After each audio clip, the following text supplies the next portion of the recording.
Assalamu алейкум, урматтуу көкбөрү көрөрмандары. 21-марттагы мелдеште жарым финалда жеңилип калгандан кийин достук курамына Коргонуда ойногон бир тууган Жеңишбековдорду курамга кошкон. 9-майда достук чемпион болду. Бул жеңишке аталган коргоочулардын салымы зор болду десек жаңылышкан болбойбуз. Бүгүн биз Элдияр жана Эмирлан Жеңишбековдор тууралуу маалымат беребиз. Улуусу Эмирлан Жеңишбеков 2000-жылдын 14-майында жарык дүйнөгө келген. Бир туугандар Аламүдүн районунун Кызыл Бирлик айылында туулушкан. Эмирландын бою оюндан абдан кичинекей көрүнгөнү менен 172 сантиметрди түзөт. Салмагы 72 килограмм. Жетишкендиктери Чүй облусу менен 2021-жылы өлкө чемпиону болгон. Көчмөндөр оюндарында Көкпар курамасы менен 2-орунду алган. Сайма. Үй интернети менен телевидение. Секундасына 100 мегабитке чейинки ылдамдык. 200дөн ашуун телеканал. Старт жана О кино кинотеатрлары. ТВ приставка акысыз. 55% арзандатуу менен. Бул кыял эмес, чындык. Сайма менен жашооңду ыңгайлуу жана жайлуу кыл. Сайма күйгүз толугу менен кошул. 2022-жылы Сарыөзөн менен 9-май мелдешин уткан. Эми менти быйыл дагы жеңиш кубогун жеңди. Бирок бул жолу достук менен ийгиликке жетти.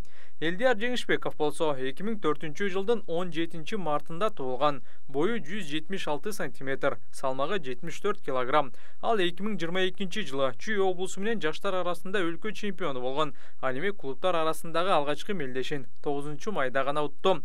Элдияр улуу байкелери менен ойногону ага кыйынчылык жаратпаганын айтты. 15 жашымдан эле командада ойноп баштагам. Алгач Көк Жал командасына киргем. 15 жашымда мени коргоочу болуп оюнга чык деп чакырышып, жогорку лигада ойноп калгам. Мен ошол учурдан тартып эле чоң тажрыйбалуу байкелер менен чоң кулак тартып жүрдүм. Көп оюндарды көрдүм десем болот. Мен мурдатан эле жогорку лигада ойноп, баары менен аралашып жүргөнгө мага эч кандай кыйынчылык жараткан жок. Эмнеге достук командасына келгенин Эмирлан Жеңишбеков айтып берди.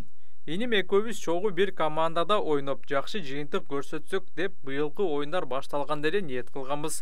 Нооруз турнири өтүп жаткан учурда ар кайсы командадан сунуштар түшө баштады. Алардын арасында достук дагы бар эле. Көп командалардан баш тарттым. Иним экөөбүздү чогуу чакырганы үчүн достукту тандадым. Бир тууганың менен чогуу ойногон өтө жакшы экен. Бир үйдө чогуу өскөнгө бири-бириңди көз караштан эле түшүнөсүң, ишенесиң дегендей. Бир туугандардын атасы дагы улакчы болгон. Бул тууралуу Эмирлан мындай деди. Биздин атабыз дагы улакчы болгон. Улуулар 1997-жылдардагы Таш Билек деген команда тууралуу айтып калышат го. Атабыз ошол командада ойногон. Жер улакты дагы катуу тартчу. Биз да ата жолун жолдоп, жер улак тартып, көкбөрү ойноп жатабыз.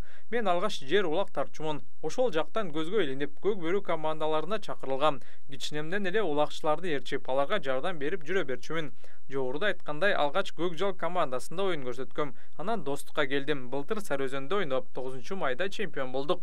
Эмирлан экөөбүздүн тең позициябыз коргоочулук. Тайгазанды коргойбуз. Чабуулчуга жол ачып беребиз. Каршылаш тарап чабуулга чыкса улакты жулабыз, жолун торойбуз. Ыңгайы келсе эңебиз, улак салабыз дегендей. Эмирлан Сарыөзөнгө каршы ойногонду тууралуу дагы төмөнкүлөргө токтолду.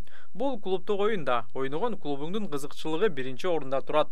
2021-жылы чоң командага жаңы кошулган жылдарым болчу. Ошондо булетте сала албай калып, достук командасынын утулушуна себепкер болгом. Ошол кезде бир убакта достукту чемпион кылам деп кыялдангам. Ошол кыялым орундалды десем болот. Урматтуу көрөрмандар, Элдияр жана Эмирлан Жеңишбековдор алдыңкы 10 жылда эң мыкты көкбөрүчү боло алабы? Ой пикир калтырыңыздар. Жана бул оюнчулардын Коргонуудагы оюнуна кандай баа бересиздер?